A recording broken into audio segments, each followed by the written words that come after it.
राज्यसभा में राष्ट्रपति के अभिभाषण पर हुई चर्चा का दिया जवाब। कहा, जन धन योजना, आधार और मोबाइल की त्रिशक्ति के जरिए पिछले कुछ सालों में 27 लाख करोड़ रुपए लोगों के खातों में सीधे भेजे गए। प्रधानमंत्री ने कांग्रेस पे कसा तंज। कहा, ये देश किसी एक परिवार की जागीर नहीं।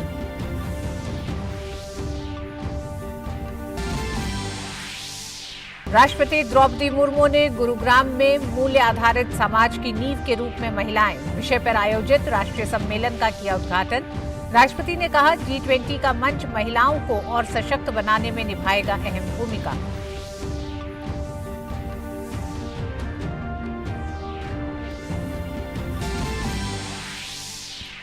भाजपा ने त्रिपुरा विधानसभा चुनाव के लिए जारी किया अपना संकल्प पत्र। संकल्प पत्र में राज्य के विकास को आगे बढ़ाने पर दिया गया जोर।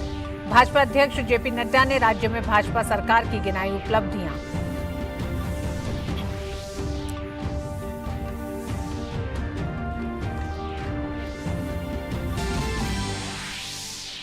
G20 के तहत देश में बैठकों का दौर जारी। गुजरात के कच्छ में पर्यटन कार्य समूह की बैठक का आज अंतिम दिन। वहीं U20 शेरपा की अहमदाबाद में बैठक।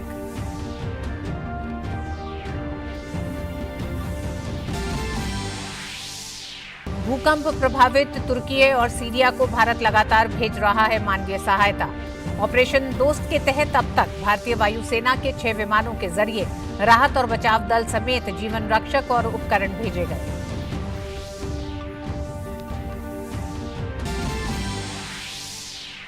भूकंप की मार झेल रहे तुर्की और सीरिया में राहत और बचाव कार्य बड़े पैमाने पर जारी। अब तक 15,000 लोगों की हुई मौत। तुर्की के राष्ट्रपति ने भूकंप प्रभावित क्षेत्रों का दौरा कर हालात का लिया जायजा। खेल की खबरों में भारत और ऑस्ट्रेलिया के बीच टेस्ट सीरीज का पहला टेस्ट आज से नागपुर में शुरू। टॉस जीतकर पहले बल्लेबाजी करने उतरी ऑस्ट्रेलियाई की पहली बारी 177 रन पर सिमटी। जवाब में भारत की सधी हुई शुरुआत।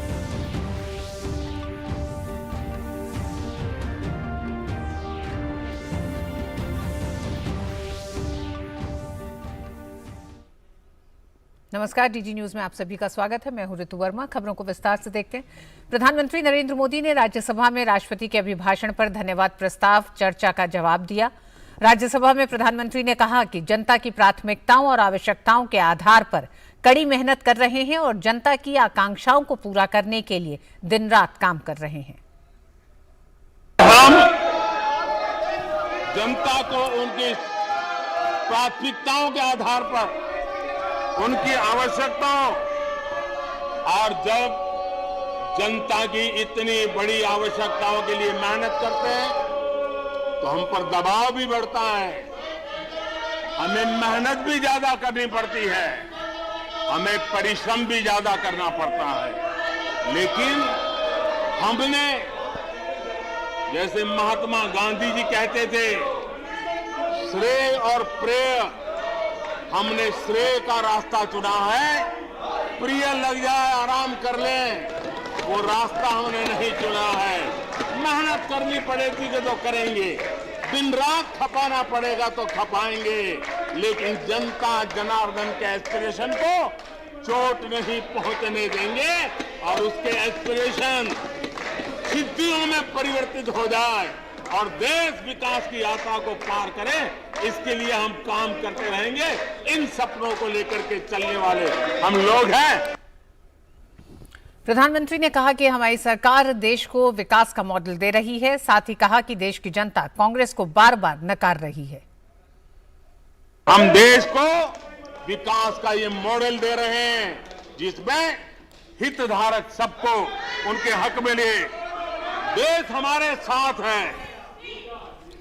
कांग्रेस को बार बार देश नकार रहा है, लेकिन कांग्रेस और उसके साथी अपनी साजिशों से बाज नहीं आते हैं और जनता ये देख भी रही है और उनको हर मौके पर सजा भी देती रही।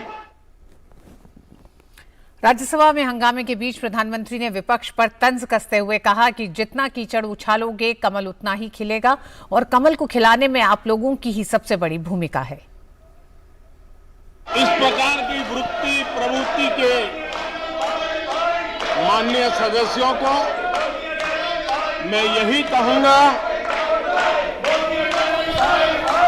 कीचड़ उसके पास था, कीचड़ उसके पास था, मेरे पास गुलाल।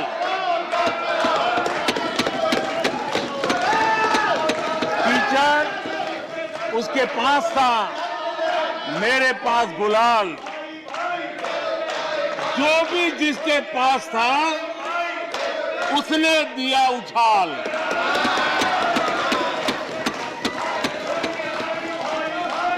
और अच्छाई है, जितना कीचड़ उछालोगे कमल उतना ही ज्यादा खिलेगा। प्रधानमंत्री ने कहा कि जनधन योजना, आधार और मोबाइल की त्रिशक्ति के जरिए पिछले कुछ सालों में 27 लाख करोड़ रुपए लोगों के खातों में सीधे भेजे गए।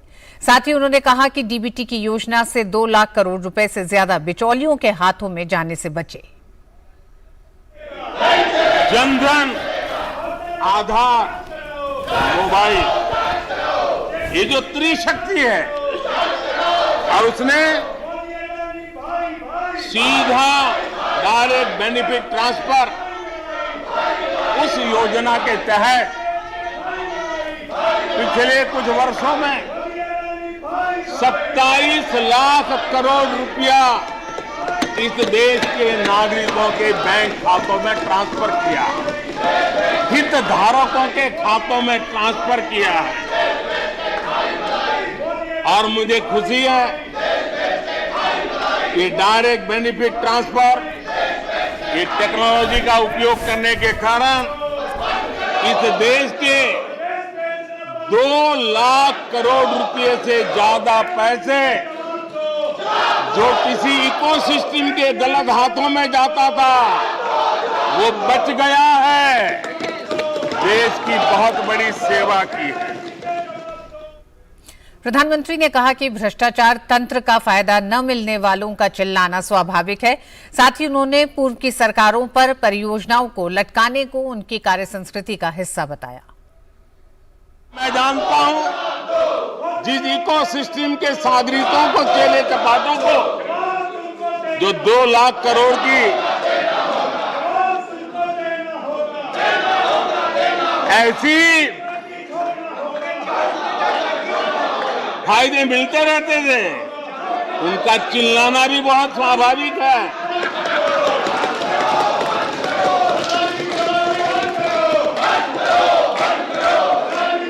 आदरणीय सभापति जी, हमारे देश में पहले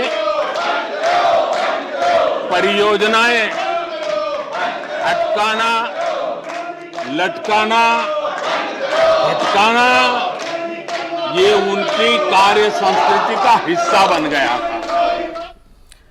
प्रधानमंत्री ने कहा कि पीएम गतिशक्ति मास्टर प्लान के जरिए परियोजनाओं का काम तेजी से पूरा हो रहा है। साथ ही उन्होंने कहा कि तकनीक के जरिए चीजों के स्थायी समाधान और आकांक्षाओं को पूरा करने का काम भी कर रहे हैं। हमने टेक्नोलॉजी का प्लेटफॉर्म तैयार किया, पीएम गतिशक्ति मास्टर प्लान लेकर के आए और 1600 लेयर में डेटा के माध्यम से इंफ्रास्ट्रक्चर को, प्रोजेक्ट को गति देने का काम हो रहा है। जो योजनाएं बनाने में महीनों लग जाते थे, वो आज सप्ताहों के भीतर भीतर उसको आगे बढ़ा दिया जाता है, क्योंकि आधुनिक भारत के निर्माण के लिए इंफ्रास्ट्रक्चर का महत्व हम भली भांति समझते हैं, स्केल का भी महत्व समझते हैं, स्पीड का भी महत्व समझते हैं, और टेक्नोलॉजी के माध्यम से परमानेंट सॉल्यूशन और परमानेंट एस्पिरेशन का एड्रेस करने का प्रयास आदरणीय सभापति जी हम कर रहे हैं। राष्ट्रपति के अभिभाषण पर चर्चा का जवाब आज प्रधानमंत्री ने राज्यसभा में दिया। राष्ट्रपति द्रौपदी मुर्मू गुरुग्राम में ब्रह्मकुमारी ओम शांति रिट्रीट सेंटर के एक कार्यक्रम में शामिल हुई। राष्ट्रपति ने ब्रह्मकुमारी संस्था के women as foundation of a valuable society कार्यक्रम का शुभारंभ किया। राष्ट्रपति मुर्मू ने ब्रह्मकुमारी संस्थान से खुद को जोड़ते हुए कहा कि मैं इसे बहुत करीब से जानती हूं और इसे अपने बाबा का घर समझती हूं।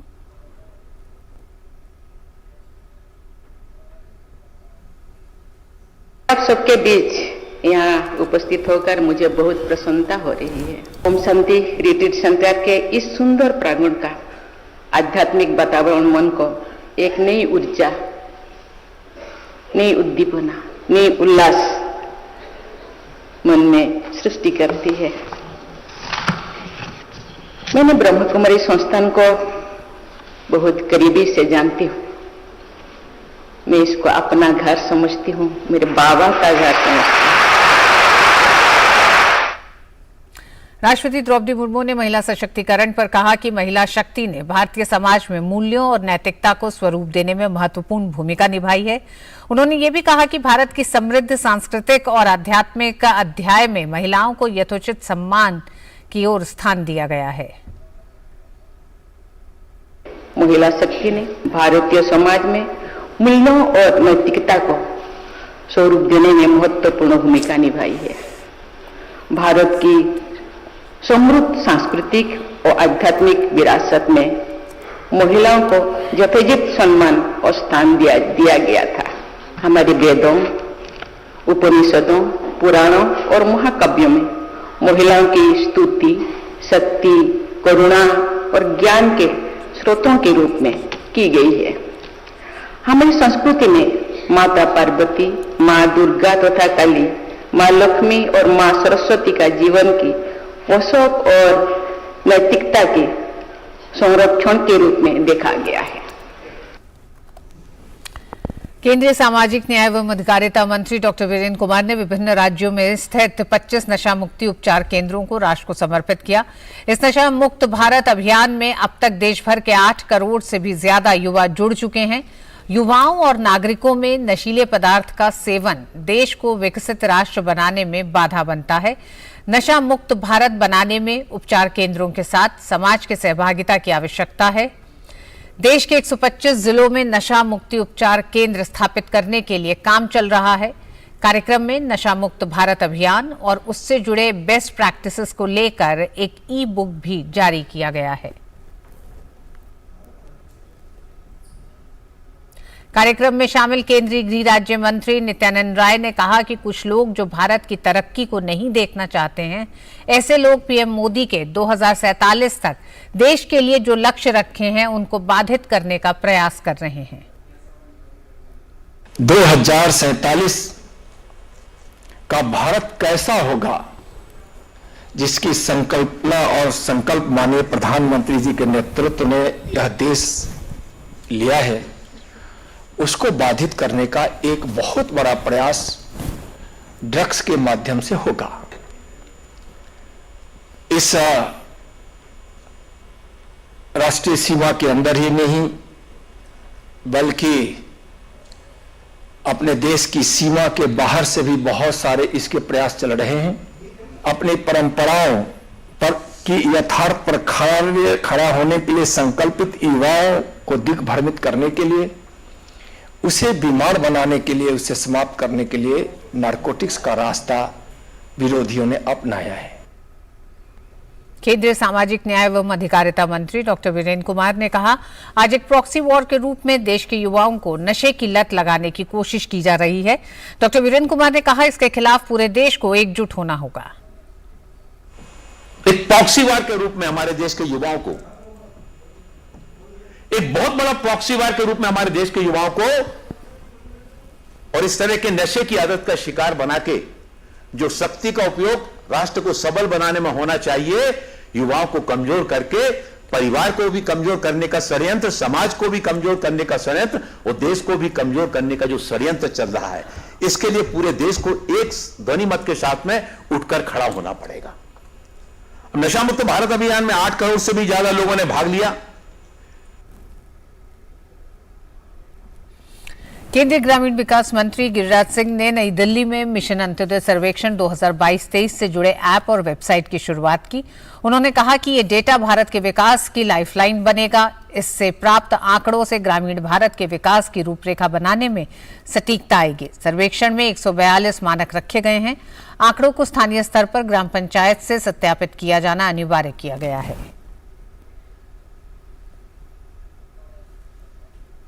देश के प्रधानमंत्री ने 17-18 से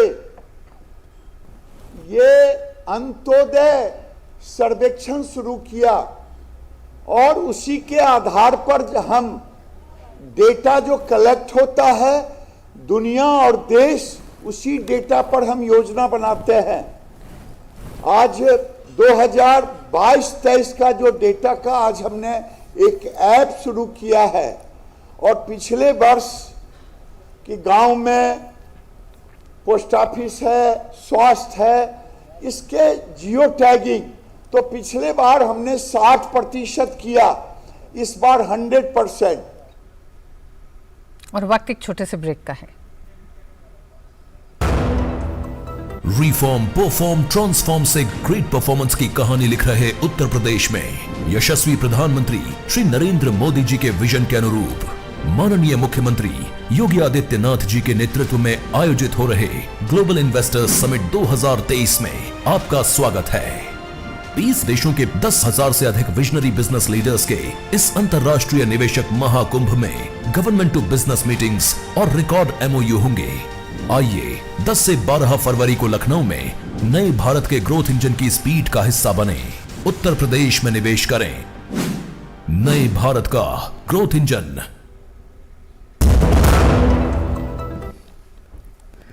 भाजपा के राष्ट्रीय अध्यक्ष जेपी नड्डा ने विधानसभा चुनाव के मद्देनजर अगरतला में पार्टी का संकल्प पत्र जारी किया। इस दौरान त्रिपुरा के मुख्यमंत्री माणिक साहा मौजूद थे। भाजपा अध्यक्ष जेपी नड्डा ने कहा कि दूसरी पार्टी घोषणा पत्र लाती है तो उसे उनकी पार्टी के लोग ही महत्व नहीं देते, लेकिन भाजपा कोई प्रतिबद्धता करती है तो उसे लोग समझते हैं और देश के लोग इंतजार करते हैं कि भाजपा का संकल्प पत्र क्या होगा। इस दौरान भाजपा अध्यक्ष ने त्रिपुरा के विकास के लिए पिछले 5 साल में भाजपा की सरकार द्वारा किए गए कार्यों का जिक्र किया। 2018 त्रिपुरा की राजनीति में एक तरफ से निकास द्वार साबित हुआ है और एक तरफ से प्रवेश द्वार साबित हुआ है। निकास द्वार साबित हुआ है लाल आतंक का, निकास द्वार साबित हुआ है भ्रष्टाचार, निकास द्वार साबित हुआ है करप्शन एंड कमीशन, निकास द्वार साबित हुआ है क्रिमिनलाइजेशन का, और प्रवेश द्वार बना है भारतीय जनता पार्टी के द्वारा। और वह प्रवेश द्वार है विकास का, वह प्रवेश द्वार है शांति का, वह प्रवेश द्वार है सद्भाव का, वह प्रवेश द्वार है तरक्की का, वह प्रवेश द्वार है नई उमंग नई उड़ान का, और वह प्रवेश द्वार है उन्नतो त्रिपुरा श्रेष्ठो त्रिपुरा का। फीडबैक यूनिट स्कैम के विरोध में दिल्ली भाजपा ने केजरीवाल सरकार के खिलाफ आज विरोध प्रदर्शन निकाला।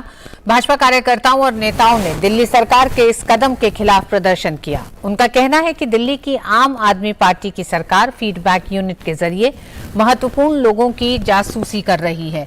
प्रदर्शनकारियों ने इसे जासूसी कांड बताते हुए मुख्यमंत्री अरविंद केजरीवाल के आवास के बाहर उनके खिलाफ धरना प्रदर्शन किया। विरोध मार्च में दिल्ली बीजेपी के कार्यकारी अध्यक्ष वीरेंद्र सचदेवा और विपक्ष के नेता रामवीर सिंह बिधूड़ी, वरिष्ठ नेता विजय गोयल आदि शामिल हुए हैं। दिल्ली सरकार ने फरवरी 2016 में फीडबैक यूनिट का गठन किया था। यूनिट ने 20 अधिकारियों के साथ काम करना शुरू किया था। आरोप है कि फीडबैक यूनिट में फरवरी से सितंबर 2016 तक राजनीतिक विरोधियों की जासूसी की।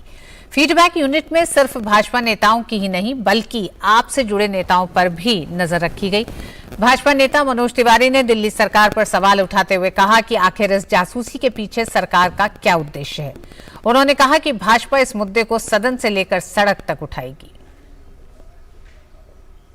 दिल्ली की सरकार जो समस्याओं का फीडबैक लेने की जगह राजनीतिक महत्वपूर्ण लोगों के फोन छुप के सुन रही है, ऐसे लोगों के जिनसे रक्षा की गोपनीयता, सुरक्षा की गोपनीयता, वैज्ञानिक शोध की गोपनीयता ये हासिल हो सकती है, तो सवाल उठता है ना कि भाई दिल्ली की सरकार, आम आदमी पार्टी की सरकार, ये राष्ट्रीय सुरक्षा से जुड़े हुए मामलों को किसी को शेयर करने के लिए चुपके सुन रही है क्या?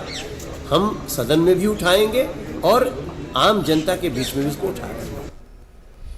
भारत की अध्यक्षता में G20 समूह की पर्यावरण और जलवायु स्थिरता कार्य समूह की पहली बैठक आज से बेंगलुरु में शुरू हुई, जो 11 फरवरी तक चलेगी। भारत की G20 अध्यक्षता के दौरान पर्यावरण को सुरक्षित करने और भविष्य में जलवायु परिवर्तन से जुड़े मुद्दे पर अधिक फोकस किया जा रहा है।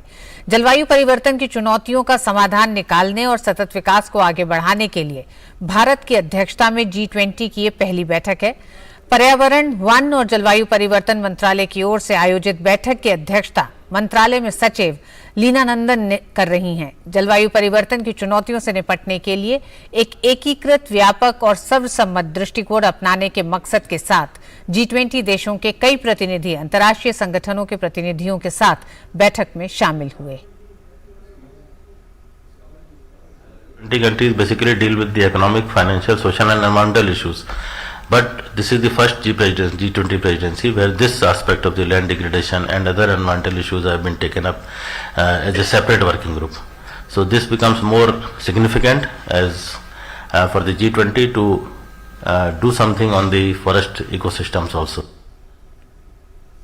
बिहार के पटना में जनता दल यूनाइटेड के विधान पार्षद राधाचरण सेठ और उनके करीबी सहयोगियों के ठिकानों पर आयकर विभाग की छापेमारी लगातार तीसरे दिन जारी है। आयकर विभाग की टीम ने इससे पहले छापेमारी के दौरान 1.25 करोड़ नकदी, 250 करोड़ के लेन देन के सबूत के साथ साथ 40 करोड़ के फिक्स्ड डिपॉजिट के कागजात बरामद किए हैं। हाल के दिनों में आयकर विभाग की तरफ से ये सबसे बड़ी छापेमारी बताई जा रही है। उनके साथ उनके करीबियों के पटना, आरा, बक्सर, मनाली, हरिद्वार, नोएडा, दिल्ली समेत अन्य कई जगहों पर छापेमारी की गई है। छापेमारी के दौरान सुरक्षा के कड़े बंदोबस्त किए गए हैं।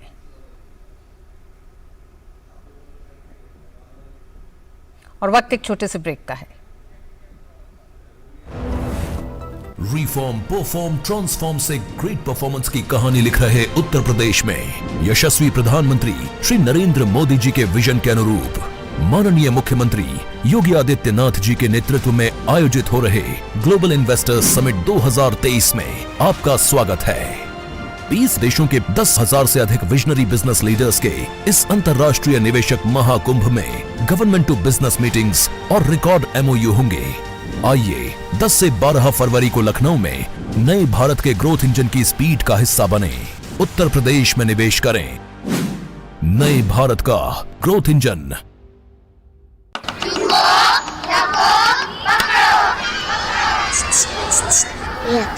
समझ गए सब? Good, very bye. तो पहले झुको, सर को ढको, किसी चीज को मजबूती से पकड़ो या किसी कोने में सर ढककर खड़े हो जाओ। आप भी भूकंप से बचना सीखिए। तैयारी में है समझदारी। आपके हित में तत्पर NDA में। पंजाब नेशनल बैंक घोटाले के आरोपी नीरव मोदी के रिश्तेदार मयंक मेहता को विदेश जाने के लिए मिली इजाजत को चुनौती देने वाली CBI की अर्जी को सुप्रीम कोर्ट ने वापस बॉम्बे हाई कोर्ट भेजा। सुप्रीम कोर्ट ने बॉम्बे हाई कोर्ट से कहा कि CBI की अर्जी पर सुनवाई कर 4 हफ्ते में फैसला लें। सुप्रीम कोर्ट अडानी की कंपनियों के बारे में आई हिंडनबर्ग रिसर्च रिपोर्ट के मामले की जांच वाली याचिकाओं पर सुनवाई को तैयार हो गया है। 2 वकीलों ML शर्मा और विशाल तिवारी ने इस संबंध में 2 याचिकाएं दाखिल की हैं। याचिका में कोर्ट की निगरानी में जांच की मांग की गई है। बॉम्बे हाईकोर्ट ने बुलेट ट्रेन परियोजना को लेकर महाराष्ट्र में भूमि अधिग्रहण के खिलाफ गोदरेज एंड बॉयज की याचिका खारिज कर दी है। अदालत ने याचिका खारिज करते हुए कहा कि बुलेट ट्रेन परियोजना राष्ट्रीय महत्व की है। मुंबई अहमदाबाद बुलेट ट्रेन परियोजना के लिए विक्रोली प्लॉट के अधिग्रहण के खिलाफ Godrej and boys manufacturing limited ने यह याचिका दायर की थी। नेशनल स्टॉक एक्सचेंज में फोन फोन टेपिंग से जुड़े मनी लॉन्ड्रिंग मामले में आरोपित एनएसई की पूर्व चेयरमैन चित्रा रामकृष्ण को दिल्ली हाई कोर्ट ने आज जमानत दे दी। न्यायमूर्ति जसमीत सिंह की पीठ ने यह निर्णय सुनाया है। निचली अदालत द्वारा जमानत देने से इंकार करने के निर्णय को चित्रा ने चुनौती दी थी। इससे जुड़े सीबीआई मामले में रामकृष्ण को पहले ही जमानत मिल चुकी है। हमदर्द नेशनल फाउंडेशन के तहत बनाए गए बिजनेस एंड एम्प्लॉयमेंट ब्यूरो के स्वर्ण जयंती कार्यक्रम में भाग लेते हुए केरल के राज्यपाल आरिफ मोहम्मद खान ने कहा कि इस तरह के प्रयासों से युवाओं को प्रशिक्षण प्राप्त करने और बेहतर रोजगार हासिल करने में मदद मिलती है। बीईबी का उद्देश्य अल्पसंख्यक युवाओं को रोजगार और प्रशिक्षण प्रदान करने के साथ ही उन्हें काउंसलिंग प्रदान करना भी है। सिर्फ इतना ही नहीं है कि बिजनेस के और जो जिनको नौकरी चाहिए, रोजगार चाहिए, उनके बीच में सिर्फ इंटरफेस नहीं बल्कि उनको ट्रेनिंग देने का काम भी इस इदारे ने किया है।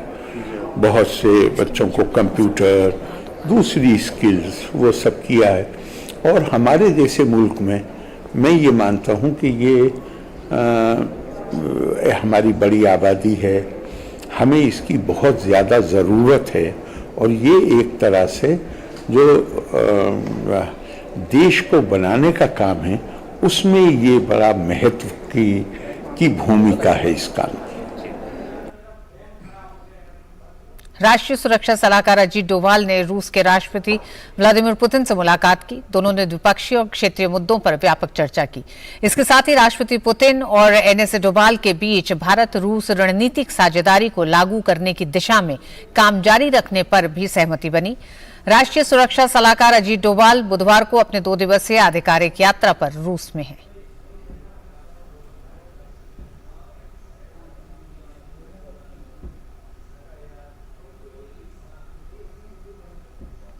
इन दिनों दिल्ली विश्वविद्यालय के करोड़ीमल कॉलेज में अखिल भारतीय एनसीसी महोत्सव चल रहा है। इस महोत्सव में देश के अलग अलग राज्यों से आए कैडेट अपनी प्रतिभा के जौहर दिखा रहे हैं। पेश है हमारे संवाददाता गिरीश निशाना की ये रिपोर्ट। अलग अलग राज्यों से दिल्ली आए कैडेट अखिल भारतीय एनसीसी महोत्सव के दौरान विभिन्न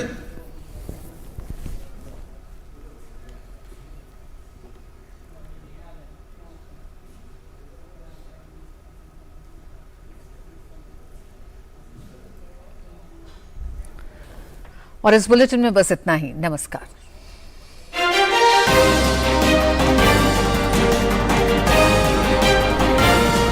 मेरी वजह से थोड़ी ना सर, आप लोगों की भी तो जिम्मेदारी है। आपकी जिम्मेदारी नहीं है। आरिफ क्यों लगा के बैठेंगे मैं यहाँ?